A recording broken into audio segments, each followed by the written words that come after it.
The Grand Conclave chamber hummed with a quiet energy, the kind that came not from machines but from the weight of expectation.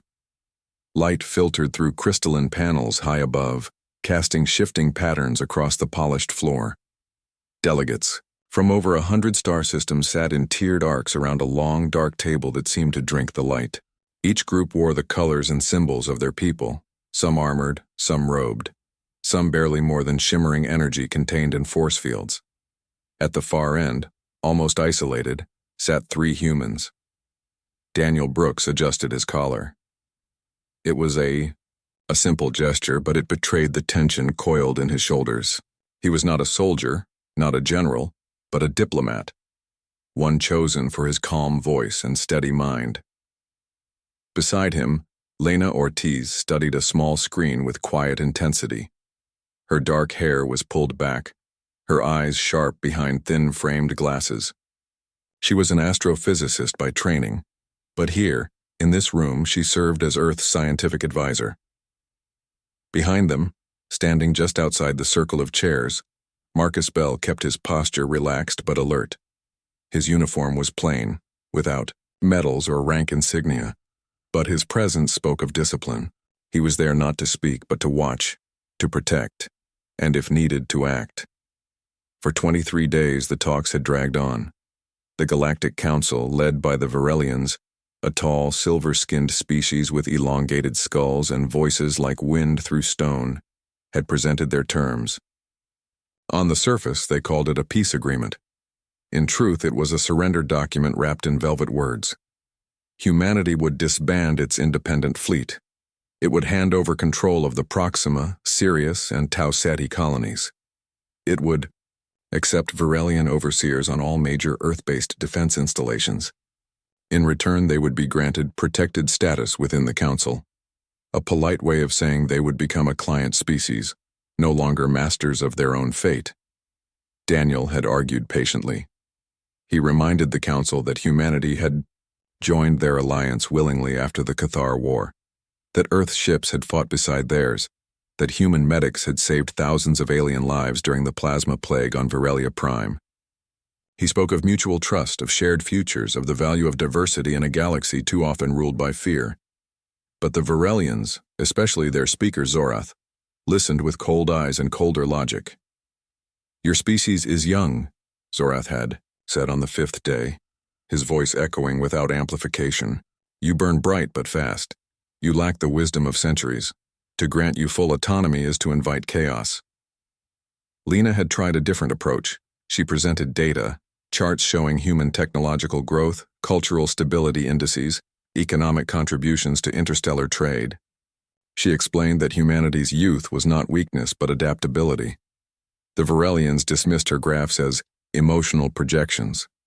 One delegate from the insectoid Mirren Collective even clicked its mandibles in what Lena later learned was amusement. Marcus never spoke during the sessions, but he saw everything. He noticed how the Virelian guard subtly shifted position whenever a human moved. He saw how the Ketheri delegation, small, furred beings with large, dark eyes, exchanged glances when Zorath spoke of lesser species. He knew the room was not just a place of negotiation, but a stage, and the humans were being cast as the unruly children who needed to be put in their place. On the morning of the 24th day, the final draft of the treaty was placed before Daniel. The ink was not real ink. It glowed faintly, ready to bind once signed. The terms were unchanged. Worse, they now included a clause requiring Earth to surrender all research on quantum shielding, a technology humanity had developed independently over the last decade. Lena's eyes widened when she read it. That technology was not just defensive. It was the foundation of their deep space communication network, their medical scanners, even their clean energy grids. To give it up would cripple human progress for generations.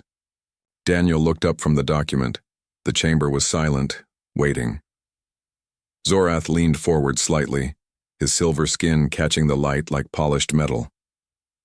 "Sign, and your people will be safe," he said, his tone almost gentle, as if offering a gift. "Refuse, and you choose isolation. And isolation in this galaxy is the first step toward extinction." Daniel felt the weight of billions of lives pressing on his chest. He thought of children in Mumbai learning alien languages in school, of farmers on Mars growing crops under domes, of engineers in Nairobi building fusion reactors from scrap. He thought of what it meant to be human, not perfect, not ancient, but stubbornly, fiercely free. He stood, not with anger, not with drama, but with quiet resolve. He pushed the glowing document away. Lena stood a second later, her expression unreadable but her movements firm.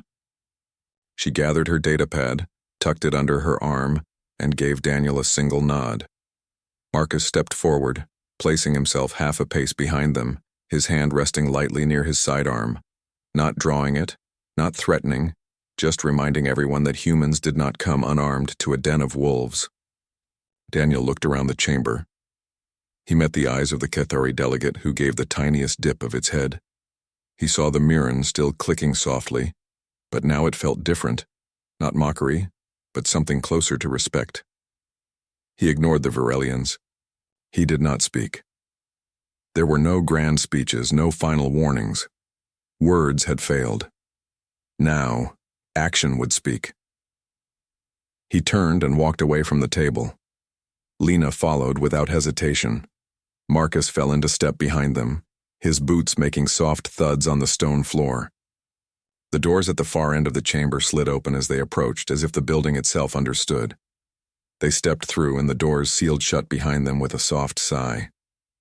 Inside the chamber, silence stretched. No one moved. No one spoke. The glowing treaty sat alone on the table, its light dimming slowly as if realizing it had been abandoned. Zorath remained seated, his face unreadable, but his fingers tapped once, just once, against the arm of his chair. A sign of irritation. Or perhaps for the first time, doubt. Outside in the corridor, Daniel stopped and took a deep breath. The air smelled sterile, recycled, but it was free air. Lena leaned against the wall, exhaling sharply. "They really thought we'd just roll over," she said, her voice low. "Maybe they still do," Marcus replied, scanning the hallway for any sign of movement. Daniel looked down the long corridor toward the docking bay where their shuttle waited. "Let them think that," he said. "But we're not going back to beg. Not ever." And with that, the three humans walked on, leaving behind not just a negotiation table, but the old idea of what humanity was supposed to be in this vast, complicated galaxy. They did not know what came next. War, perhaps, or something worse.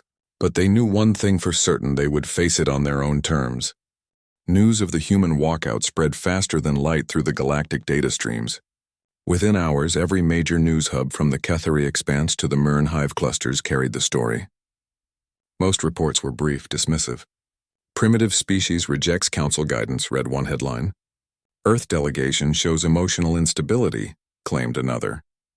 The Varelian-controlled channels painted humanity as reckless children who had stormed out of a room they were never meant to sit in. Few expected Earth to last the month, but Earth did not send messages begging for another chance. It did not issue angry declarations or threats. Instead, it went quiet. Human freighters stopped appearing at neutral trade ports. Long-range comms from Sol system fell silent. Even the usual chatter from scientific outposts near the asteroid belt vanished. To the rest of the galaxy, it seemed as if humanity had simply closed its doors and turned off the lights.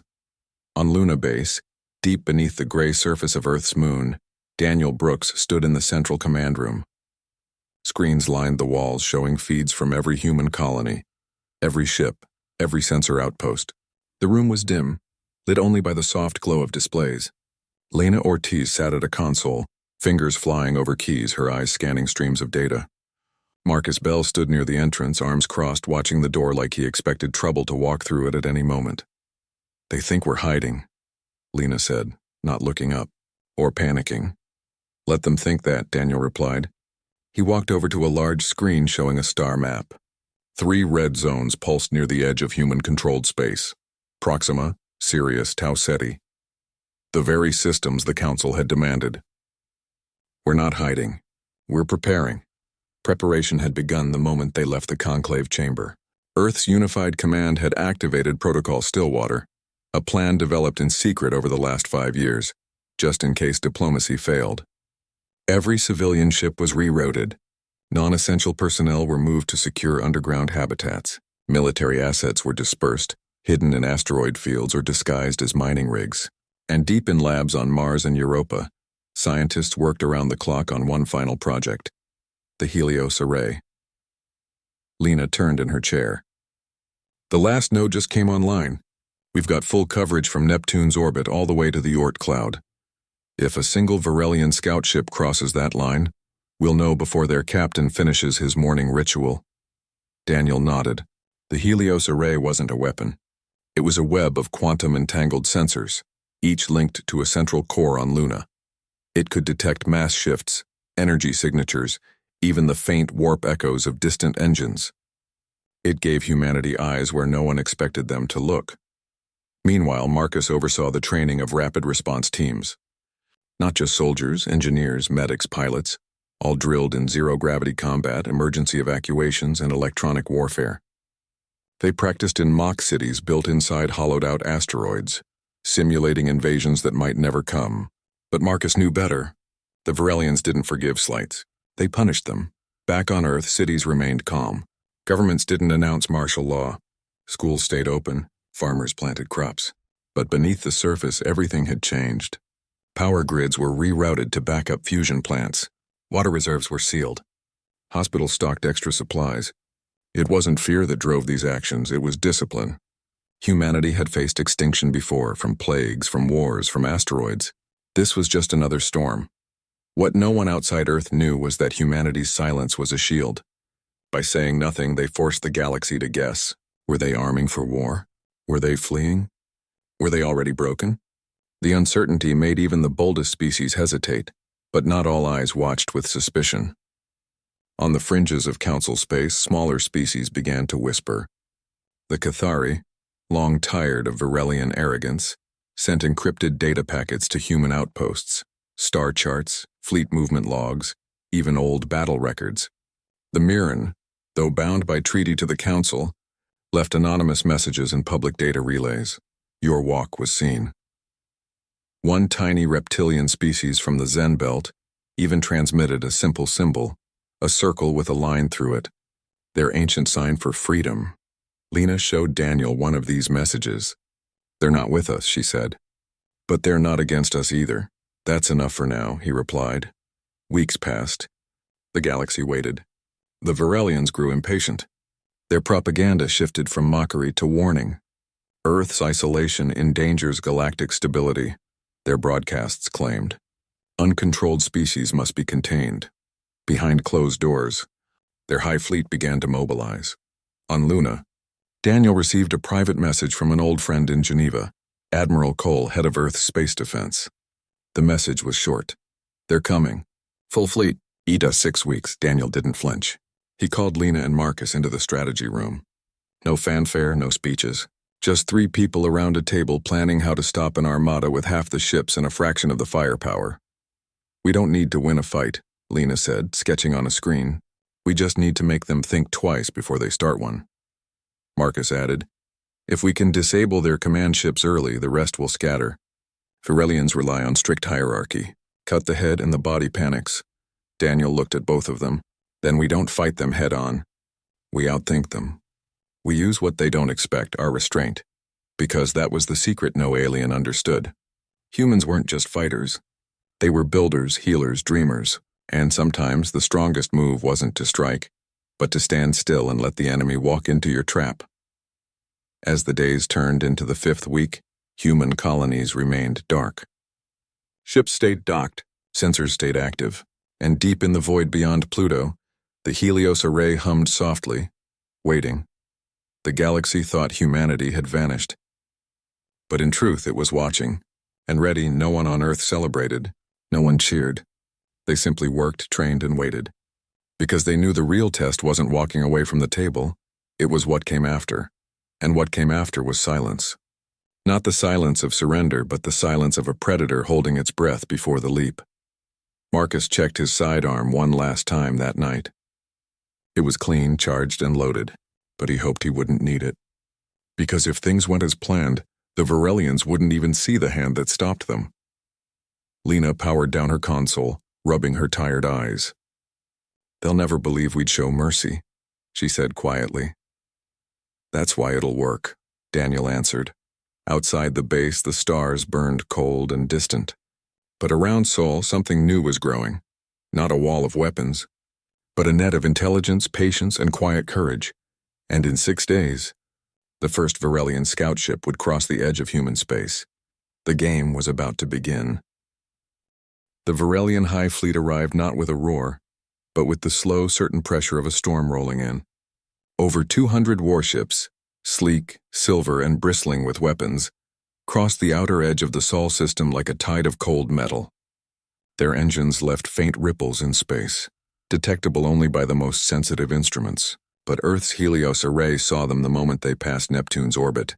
Every ship, every energy signature, every shift in their formation was logged, analyzed, and relayed to Luna Base in real time. Inside the command center, Daniel Brooks watched the fleet's path unfold on the main screen. They were moving in perfect formation, a wedge aimed straight at Earth. No scouts ahead, no flanking maneuvers, just raw, overwhelming force.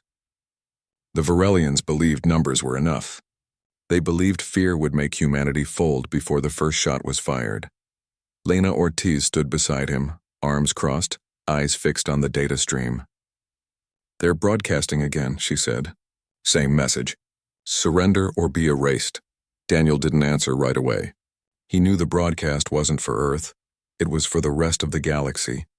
The Varelians wanted witnesses. They wanted every species watching to see what happened to those who defied the Council. "Are we ready?" he asked quietly. Lena nodded. "Project Aegis is live. All nodes synchronized. Jupiter's field is charged. Lunar silos are standing by. The fighters are in position." Marcus Bell entered the room, his boots clicking softly against the metal floor. He carried no weapon openly, but his presence was like a drawn blade. "All teams report green," he said. "No panic. No mistakes. They know what to do." What they were about to do had never been attempted before. Project Aegis wasn't a weapon in the traditional sense. It was a planetary defense grid built around a radical idea.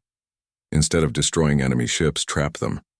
Using salvaged alien tech recovered decades ago from a derelict vessel near Pluto, human scientists had reverse-engineered a phase-shifting field capable of bending local spacetime just enough to pull objects into stable containment orbits, without harming them or their crews. It was risky, untested at this scale, and required perfect timing. But if it worked, it would send a message louder than any explosion ever could. The Varelian fleet reached the orbit of Saturn. Still, Earth sent no signal. No warning, no plea. The silence unnerved even the most hardened Varelian commanders. Their long-range scanners, usually reliable across light years, began to glitch. Distortions appeared in their sensor feeds, ghost echoes, false readings, sudden blind spots. They blamed solar interference. They did not realize they were already inside the net.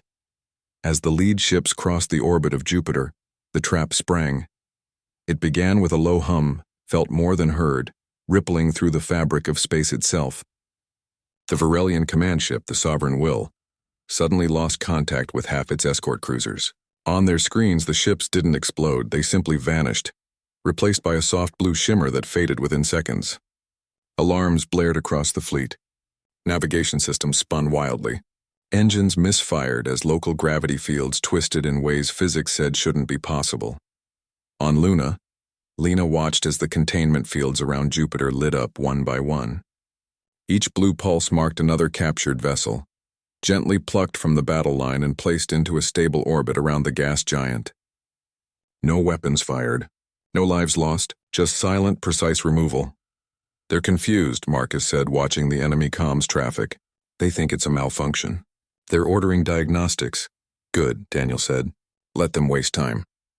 Human fighters, small, fast, and nearly invisible to standard sensors, launched from hidden bays on the moons of Mars and the asteroid belt. But they didn't attack. Instead, they moved like shepherds guiding a herd. Using low-power tractor beams and carefully timed EM pulses, they nudged disoriented Varelian ships toward the next containment zone near Saturn.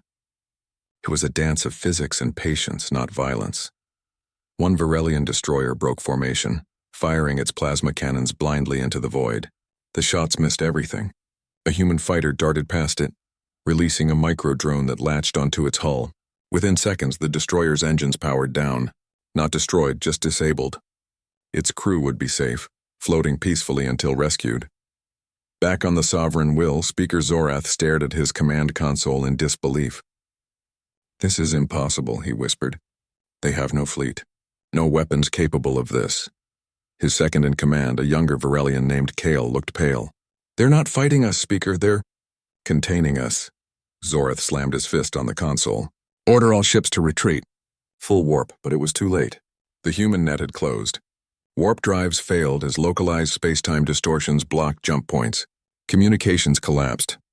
The mighty Varelian fleet designed for conquest found itself helpless, not because it was outgunned, but because its enemy refused to play by the rules of war. On Earth, people watched the sky. Not with fear, but with quiet awe. Telescopes showed the blue containment fields glowing around Jupiter like rings of light. News channels broadcast live feeds from orbital cameras. Silent, majestic, and utterly peaceful. No explosions, no debris.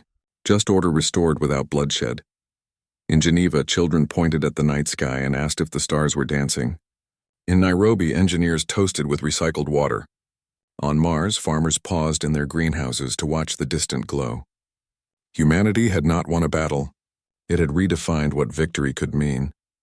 6 hours after the fleet entered human space, it was over. 112 Varelian ships floated in harmless orbits around Jupiter, Saturn, and the asteroid belt. Not a single human or alien life had been lost. The rest of the fleet, those that hadn't crossed the threshold, fled back toward Council space, their pride shattered. Daniel stood alone in the observation deck of Luna Base, watching Jupiter's storms swirl beneath a crown of captured warships. Lena joined him, holding 2 cups of synthetic coffee. She handed him one. "They'll come back," she said.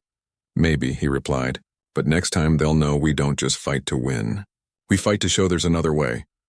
Marcus appeared in the doorway, silent as always. He didn't speak. He just nodded toward the stars, and in that moment, the galaxy learned something new about humanity. Not that it was strong, but that its strength came wrapped in restraint, in intelligence, in the courage to walk away from violence even when provoked. The Varelians had expected savages. They found philosophers with shields, and that was a truth no fleet could crush. Shame does not always come with shouting. Sometimes it arrives in silence, in the slow drop of a gaze, in the way a proud being refuses to meet another's eyes. That was how the truth settled over the Galactic Council after the Varelian fleet returned. Not in triumph, but in broken silence. Of the 200 ships that had left, less than 90 made it back. The rest floated peacefully around Jupiter, powerless but intact, their crews alive, their weapons untouched. No shots had been fired by Earth, no lives lost. And that, more than any explosion, burned in the minds of every delegate who heard the report. At first, the Varelians tried to spin the story. They claimed human weapons had malfunctioned, that their fleet had been caught in a solar anomaly, that Earth had used forbidden tech. But the data told a different tale. Independent observers, the Cathari, the Mirren, even neutral traders, had recorded everything. The footage showed human fighters moving with precision, not aggression. It showed containment fields, not explosions. It showed restraint where the galaxy expected rage. The Cathari delegation was the first to speak openly. In a closed session of the Council, their lead envoy, a small furred being named Tira, placed a data crystal on the central table. "We have reviewed all sensor logs from our border outposts," she said, her voice soft but firm. Humanity did not attack. They defended, and they did so without killing a single soul. Is that not the highest form of strength? The Varelians sat stiffly, their silver faces unreadable, but their silence spoke volumes. They had no answer. Then came the Mirren. Their collective mind, usually cautious and indirect, sent a formal statement that shocked the chamber. "We intercepted encrypted Varelian command logs from 3 cycles ago. They planned to seize human colonies for mineral extraction after the treaty was signed. The peace offer was never real. The revelation spread like fire through the data nets. Species that had once rolled their eyes at human drama now saw the walkout for what it truly was, an act of courage in the face of deception. Whispers turned into conversations. Conversations turned into demands. Smaller species, long ignored by the Varelian-led council, began asking hard questions. Why did only ancient races hold power? Why were young species treated as children, not partners? And most importantly, why had no one else dared to say no? On Earth, life continued. Farmers harvested crops. Students attended classes. Engineers repaired old satellites. But beneath the calm surface, humanity prepared for what came next. They knew the Varelians would not admit fault easily. Pride ran deep in their culture. But the galaxy was changing and Earth could not afford to stay hidden forever. Then a message arrived. Not from the Varelians, but from the Cathari. It was simple. The Council requests the presence of Envoy Daniel Brooks. Not as a petitioner, as an equal. Daniel read the message 3 times before speaking. He called Lena and Marcus into his office on Luna Base. Sunlight streamed through the viewport, casting long shadows across the floor. "They're inviting me back," he said. Lena frowned. "It could be a trap." "Maybe," Daniel replied. "But if we don't go, we tell them we're still afraid." "And we're not." Marcus crossed his arms. "I'm coming with you." "No," Daniel said gently. "This time I go alone. Not as a soldier, not as a scientist, but as a representative of a free people. They need to see that we don't hide behind weapons." The day of his return, the Grand Conclave chamber was different. The air felt heavier, charged with uncertainty. Delegates sat not in their usual confident clusters, but in uneasy silence. When Daniel entered, no one spoke. No one mocked. The Cathari envoy rose slightly in her seat, a sign of respect rarely given to outsiders. Even the Mirren clicked softly, not in amusement, but in acknowledgement. Daniel walked to the center of the chamber. He carried no datapad, no weapon, no entourage. Only a small data crystal in his pocket. He stopped before the empty space where the human delegation had once sat. "I did not come to gloat," he said, his voice calm but clear. "I came to offer a choice." He held up the crystal. "This contains the full schematics of the Helios array and the Aegis containment fields. Not as a threat, as a gift. Any species that joins a new alliance, built on trust, not control, can have it. Free. Open. Shared." A murmur rippled through the chamber. The Varelians shifted uncomfortably. Zorath, who had not spoken since the fleet's return, finally rose. His voice was quieter now, less certain. "Why would you give away your advantage?" "Because peace isn't built on secrets," Daniel said. "It's built on shared strength. You thought walking away meant weakness, but sometimes the strongest thing you can do is refuse to play a game rigged against you." Lena Ortiz was not in the chamber that day, but her voice was. Through a secure link, she addressed the council from Luna Base. She spoke not of weapons or tactics, but of ethics. She explained how human science had always been tied to responsibility, that every discovery came with a question. Should we? Not just can we. She spoke of medical tech shared during plagues, of clean energy designs given to struggling colonies, of how humanity measured progress not by conquest, but by how many lives it could lift up.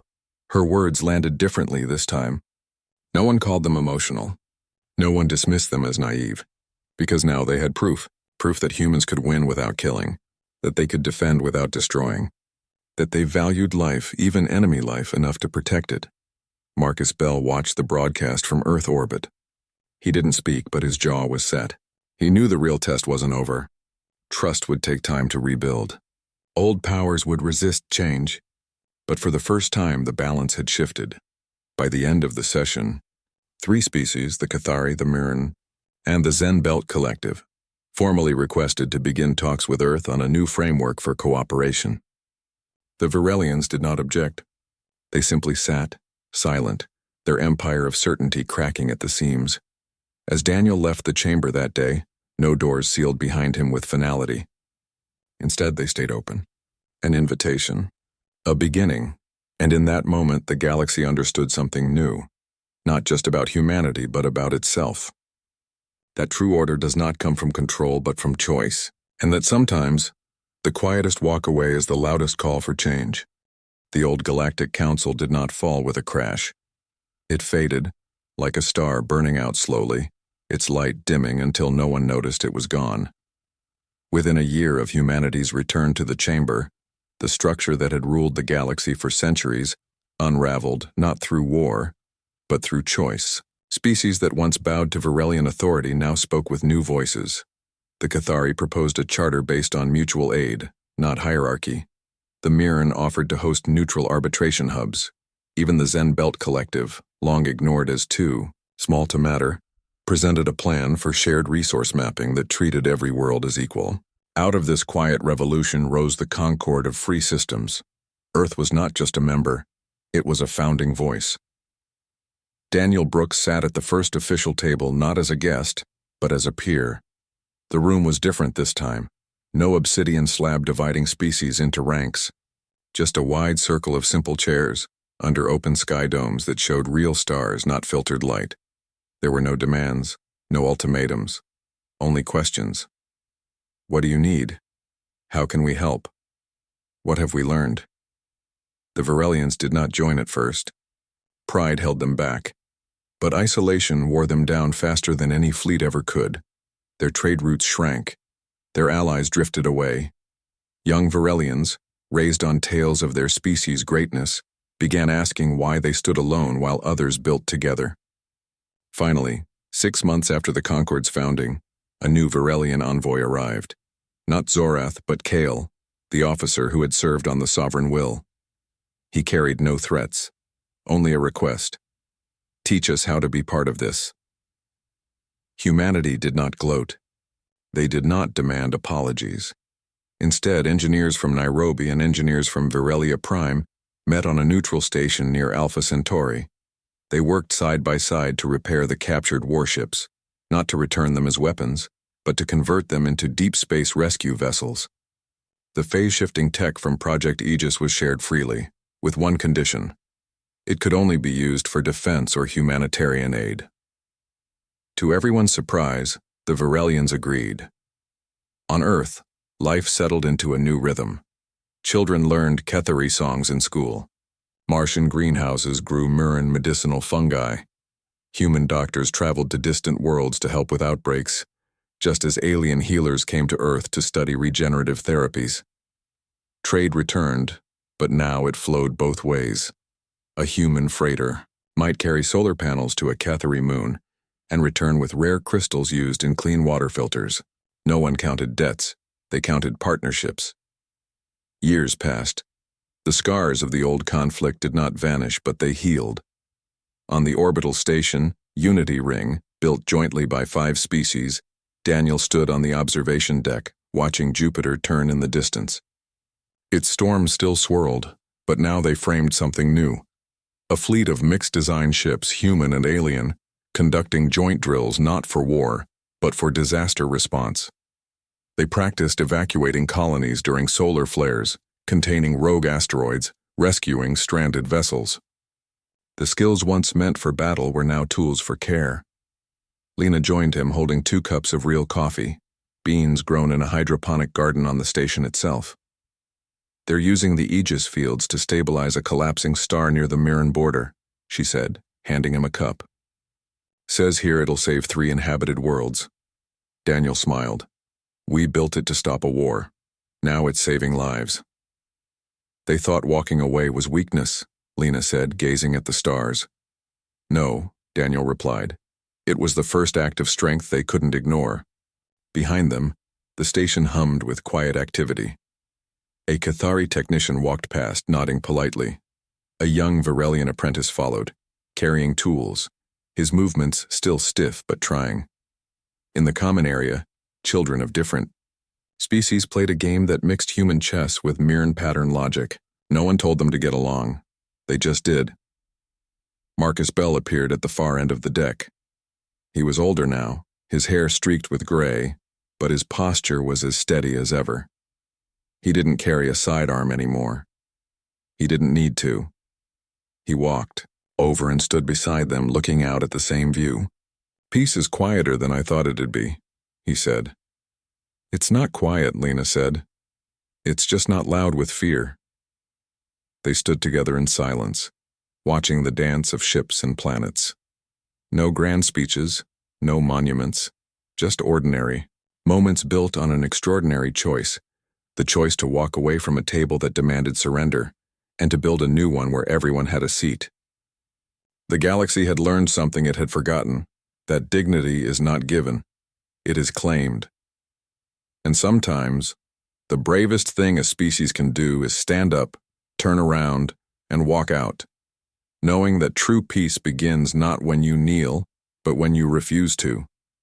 And in that simple truth, humanity had not just saved itself. It had reminded the stars what freedom really looked like.